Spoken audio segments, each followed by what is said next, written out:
Ndakaposta song ya Pop 10. So ndaona ma comments angakati makuti confuse because vanhu vanga vachiti why did you post song ya Pop 10 iwewe, because you wanna Pop 10 amuwirirani. Saka ishi yangu iripo ndeyekuti Pop 10 ndiyasingawirirane neni. Pop 10 ndiyasingawirirane neni. Inanda problem na Pop 10 kubva day 1. Chandoda kuva very clear nacho ndekuti I only worked with Pop 10 on one song, which happens to be his best song ever, Fadza Mtengi. Ndoba nakangoshanda na Pop 10 pa Fadza Mtengi. Cheti, I never wanted, kana kuti even up to today, I have never wished to sign Pop 10. Kana, andamobera ndakada kumusaina ndina. Even nanhasi handina kana hanya nekusaina Pop 10 kana one day. Why? Because ndona kuti Pop 10 munhu wekuti kana akada kukanda pasi pebhazi anokukanda. So vanhu vanga vachiti sei iwo wakaposta song ya Pop 10. Imi, just because inini ndakanetsana na Pop 10 ka, azvicharevi kuti kana kukauya chinhu chinonakidza ndakurega kuchiteerera. Song ya Pop 10 yakaburitsa, yaruda kuburitsa, yari kuadvertise. Song iyoyo ukaiteerera, it's a song inyasori ready zvekuti kana kuenda the world over inoienda. Saka ini ndoisa mapersonal nawo panyaya yechinhu chinogona kunakidza Zimbabwe yese, nokuda kwekuti ini ndakatukwa na Pop 10 ndakuregedza kunakidzwa. Imi ndendanyanzomupa simba reipo. Inina mukandituka kana ndisingadi handibhoikane, ndobhoikana kana ndichida. Song ya Pop 10 yaruda kuburitsa inonakidza. Achida asingadi, inini ndichatotamba song iyoyo. Andingaregedze kutamba song inonakidza. Andingaregedze kutamba song inonakidza because munhu wacho akambondituka. Ini ndikutamba song iya. Song ya Pop 10 iri kuya iri kunakidza, ndikuitamba. Ngabuditse. Amenake. Iye kana asingadi, ndichada kuti andivhare nzeve ndochiitamba. Kandoita kutoti handifi ndakaendako. Vanombozinga amana, inini kuregerera kwangu ndekekuti hauchafa wakandiona mulife mako, vanhu havachafa wakandiona newe. Asi chavanozoita ndechekuti ndikangofanana nemajarini bra. Pane pauchazongomudida pachingwa. Saka kana ukasatokumbira pa next door unonotenga.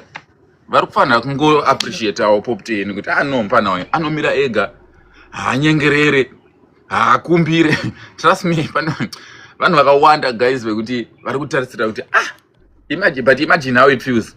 The same person akabuda achitaura kuti vapana vanenge vachizvidonedza, I wish somebody could tell them we love them. Haana kunyora post mazuva ndakatanga malive. These youngsters, they don't love themselves, but they'll be self-destructing. I wish somebody could tell them. Now akubuda achitaura ndagadira song inopisa hamumomese kuiteerera. Hamusi kuzvionawo here guys kuti he always does it, bro. But I say, God, thank you so much. Thank you for being there for me, because every time you prove to people kuti they do not have the power. Ndakamubvunza pafoni achinditi Fadza Mtengi ndo last hit song yako, ndikati gara zviya pamakapiwa mari naMwari makabva mapiwa nepower here, ndigere ndaziva. Now look at what is happening. Ibvai ngulenge ndakazora kuti ibvai pazvinhu zvevanhu. Ibvai handimuvenge mudaro yawo yandingori munhu asingafarire kuti kuhwandirwa. I don't like people who go behind my back. Uda kunyebedzera kunge, trust me, when he comes anouya ari nice, when he takes ukamubvunza haabatike. But kana iwewe ukazoratidza kuti no, you're not in agreement nezvaari kuita, bra, that guy is not nice. I don't want to lie, that guy is not nice. Bvunzai vamwe vanhu vasingachadi kumuona. Inyaya yekuti inini handitye ndotya Mwari. Pane chimwe chinhu chandiri kutoti vanhu vanenge vachiti hey, wokunyanya kuita noise nesong yacho ichazobuda yakuti-bhoa.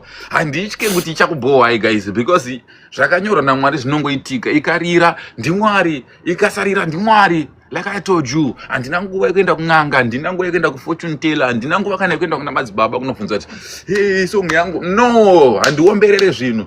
Ndinongomuka, uona, ndinongobuda umu, ndoenda kunonamata, ndouya palive. Kana ndine zvekunorimba, ndoenda kustudio, ndobva ndazviisa mukombiyuta ndozvichengeta. Ndo routine yangu iyi, kumuka, kunonamata, kunorekoda. Kana ndine show ndoenda, kana ndine interview ndoenda. Ndiyo life yangu amana. Hapana anongobva kanikonvinza, bvunza kuti vanogara neshamwari dzangu vanonditi hande kubhawa, ndoramba. Sometimes ukanimanikidza ndongoenda ndangoti 2 minutes ndiri mbawamamya, ndagara mumota ndapa TikTok. ndagara mota ndapa TikTok life yangu haifi yakainfluenswa nevanhu life yangu haifi handifi ndakamboita zvo zvekuti inini ndinorarama life yekuti zvinoda munhu ndo zvandoita and trust me every time I followed zvinoda munhu ndapotsara ndinoita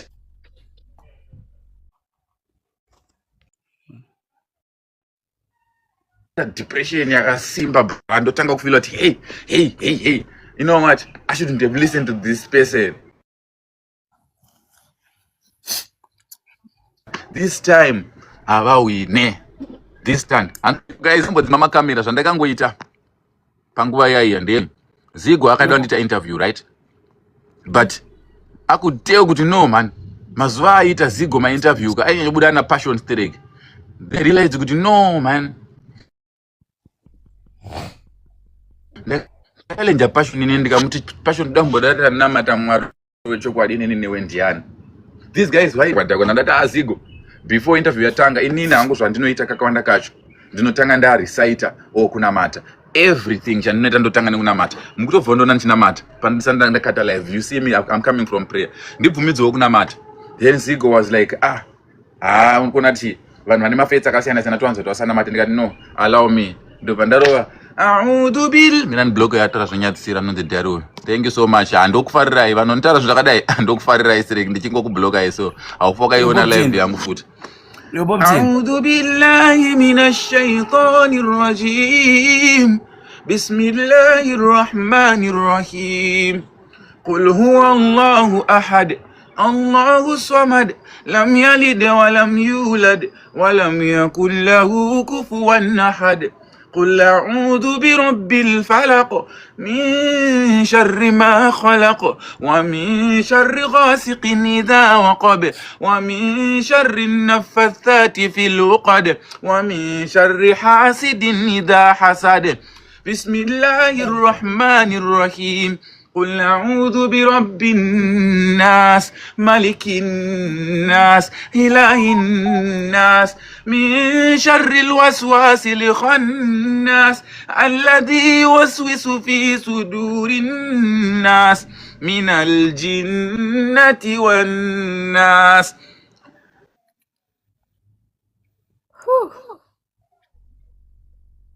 Anzi kwenye language. Lukna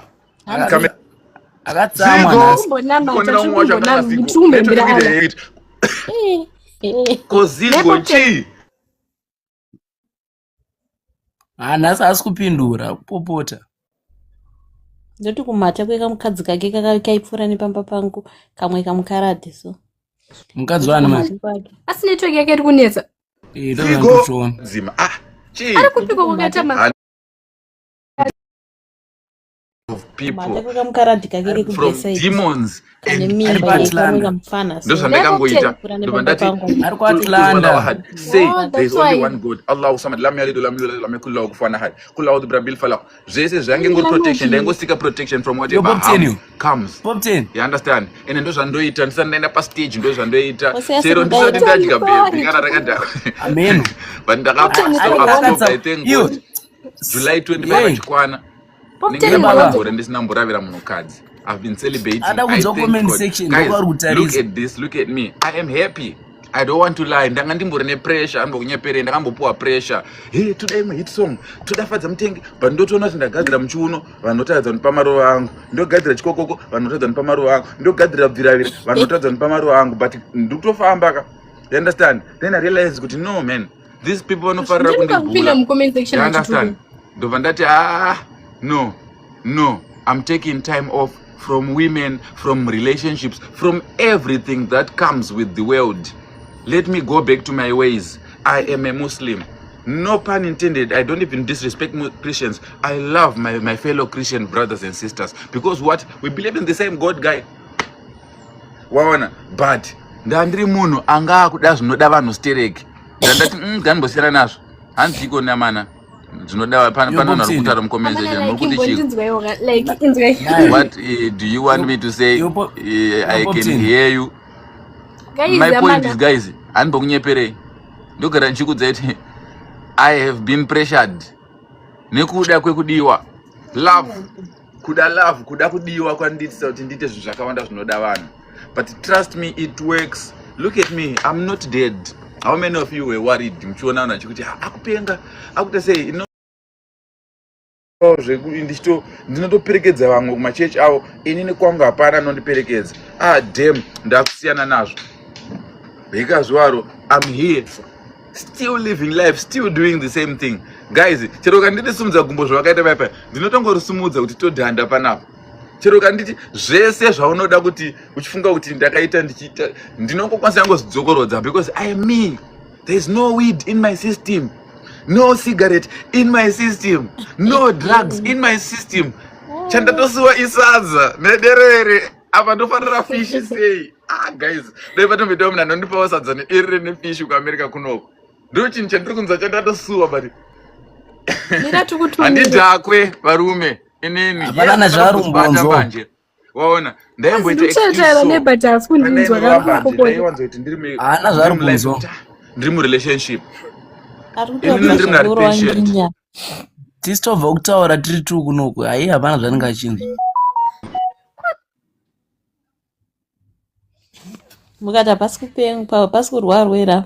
You mean like atori nakanaka chinji ari kunzwere? Trust me, ndinopa vanhu benefit of. And nomuti wangu. Hapana kurwarwa. Wakadai. Tina shemcharisa tutobvira kandi chinzwere kwazvasvika. Popten wangu but vari kurwarwa. Ndamuudza kuti vanhu vari kuti wakadai. So what would I do? I'm patient nevanhu. Amana gatsa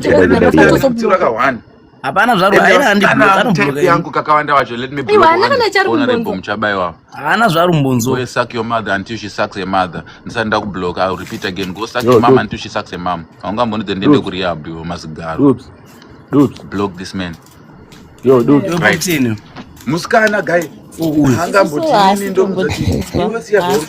Popten ukuthi ndwawe. 5. Type yangu ya ndoda. Ndikadanana nemusikana kakawanda kazvo hafariro kuti ndismoke weed. Saka ndinosiya ukanona ndisiri kutobhema kakawanda kacho ndechitoti hano bhebhi rangu harizvide. Pavasingazotaimire ipapo ndepekuti ukandona ndakubhema mbanje iwe uri but no, I did not love myself. Ndaida kudiwa straight kwaona. Saka ndinenge ndikatsvaga bhebhi tichitamizana kana nakusandifadza totanga kurova mbanje dzotanga kundi ndenda kusakwanisa kutaura. Whenever I smoke ndozvimisa. I understand kuti pandorova mbanje ndinozvitsiura kuti no, but tiri kuona zvandiri kutaura izvi. I mean it. Ndotongotaura nemi kasinzi takamute. Mbanje pepe.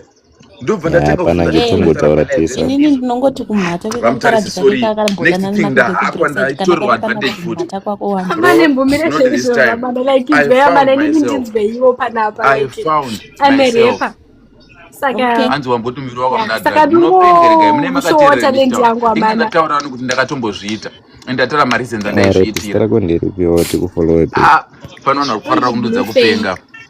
Let me block them guys. Haina ndimira ndomunyepere. Popten umboita I don't like this energy. I don't want to lie. I don't like this energy. Asana umboti rwanda takamutwa. Ndakambo cab 3 block. Pari kunakidza panapa. Inga vanhu vanoda energy seriyo. Aripenga mwenyu amana. Azviti ndire pandeta. Do what they do.